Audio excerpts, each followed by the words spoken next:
Hello, welcome to another Tonalist landscape oil painting demonstration. This is your painter in residence, M. Francis McCarthy, and the painting I'm bringing you today is called Daybreak. And it's a 5x7, it's a redo. I painted the original, which you're looking at right now, back in 2013, so 7 years ago. Oh man, time flies. Anyway, I was always pretty happy with this, and it was a study for an 8x10, um, which I was happy with and still have. I was really happy with the 8x10. I'll never paint over that one. But this has been sitting around, and because it's kind of an echo of the 8x10, I saw some things recently that I thought I could do to it, and unfortunately, I like to stick in the movies of how those older ones were painted as well, but I didn't start recording the actual painting process until 2014, so can't do that. But I did have a good photo for you, and yeah, there you go. This painting has a distinction of being one of the, if not the very first painting that I did in my new studio at Cowboy Junkies here in Fongaray. That was back in July of this year. And it's been working out good there. As far as studios go, it's a little bigger space. I like that. I have a lot of, let's say, light issues there. I've got this big window that's on my right, and it is like, I don't know, Western light. It's just not ideal. I am able to work just like you're seeing here because I have one direct light over the top. So what have I done? Originally I did the glaze with some transparent thread, and right now I'm kind of scumbling in some, I believe it's CAD yellow or Hansa yellow, probably Hansa yellow, with a little bit of permanent orange and quite a lot of oil. And now what I'm doing is I've decided I'm going to unify, kind of create a staging area with the tree, so everything moves back. And this is the other thing I was going to talk about. So I've also closed up this compositional hole, which forces you, the viewer, to just direct your gaze to our right. Whereas before you were kind of floating around. That's one thing I've become a lot more canny about since 2013. And, I thought I knew a thing or two about composition in 2013.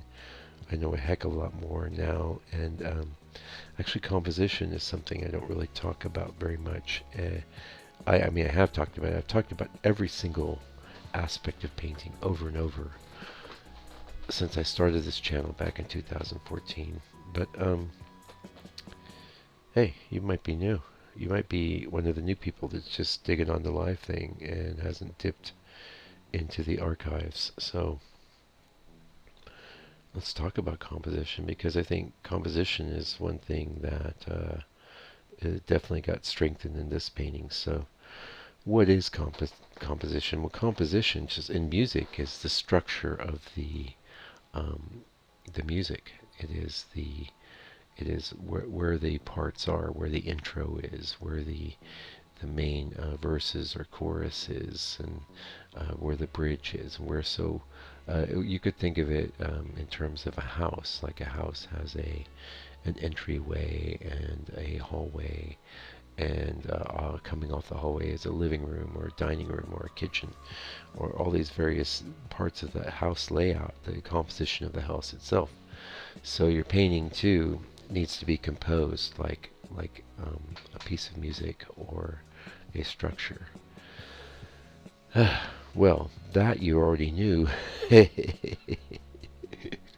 So I just told you something you already knew. But the reason I gave you all that preface is because I felt it was good to define our terms. Okay, because you'll find tons of books on composition. There's one that I like a lot, in spite of the fact that I'm looking at it now. Hold on. Let's see if I can do that. Hold on.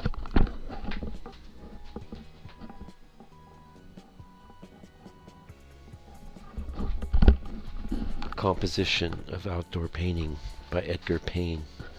Wonderful book. Get it. It'll help you. It will help you. But guess what? I had that book when I did the inferior composition that was a part of the original painting, and you might have said, "Oh, I liked it." Well, yeah, there were nice things about that painting. It was a perfectly sellable painting. There was no way I was going to destroy it. I was, quite happy with it. I have improved it. So, getting back into why this marvelous book I just told you that you wouldn't regret buying still won't help you with composition, and that how I had that book and had read it probably twice, even in 2013. It won't help you because you have to learn composition by doing compositions. There's no other way. You can read about it until you are blue in the face, but until you put your ideas into practice. So what you have is you have raw material, which could be the scene in nature, or it might be a still life, or a person that you're going to paint their portrait, or what have you. You can't just copy that onto the canvas usually and have anything that's good. You've got to design it. You've got to arrange things. You have to. Now, what I was going to say is you have to direct the gaze of the viewer, but I personally don't always do that in a overt and intentional way. I just know all of the ways that I failed. Like this painting and the original, it was nice, but having that area that I painted in all dark, having that open like I had it, was the way things were in the photograph, but it wasn't good as far as a composition goes, because you're floating around a tree and it almost feels like a photo. You don't need that. You need a painting to feel like a painting, and really one of the main things that will accomplish that is having things be designed. You have to have some intention. So you could be very, very direct and planning about your composition. Like, I'm going to direct the eye here and then there and then there. Be careful though that you're not just convincing yourself of things, because one of the reasons why I think that doesn't necessarily work is that we don't even, like science will tell you that your eye is flicking around the scene, and most people's eyes will flick in a certain pattern that's pretty similar. And your eye flicks around the scene and it creates a whole picture for you. How your eye moves around reality is that it's constantly screening out details and giving you just the information that that you're looking for. Because if you were focusing on every aspect of every element in your environment, you would never have any focus. You wouldn't be able to even walk. Well, look at me going with that red. I'm not afraid. I'm not afraid of some red. I'll throw it in there. That's Paraline red, by the way. One of the reasons I have it in my palette is to when I want some oomph in the sky. Anyway, so you have to make, since it's a design issue, a design problem, and there probably are people that were born being great natural designers, that were doing great compositions from the beginning. In my case, I did some decent paintings from some decent photos, and for a long time I was pretty content with that. And then you look at people like George Ness or Charles Warren Eaton, or even someone like Carlson, that are really great at designing paintings. And in fact, you can see, I've told you verbally, but you can see what I've done with this painting, how I fix that composition. So now you don't have to do full-blown paintings to get better composition. This is the thing.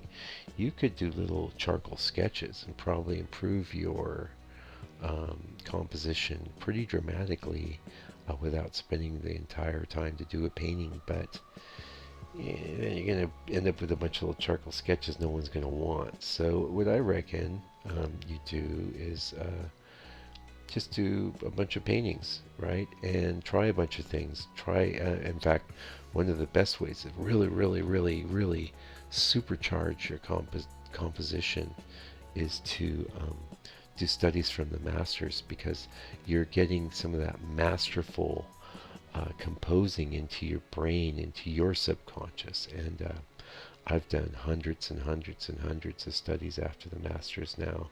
And perfect example, look at this, how this painting was in 2013. Look at it now. It's a lot more mastery. It looks a lot more solid. And that's because I've managed to absorb maybe 10% of the greatness of some of the guys whose work I do studies after, and it's really valuable. I wish I'd started when I first started painting.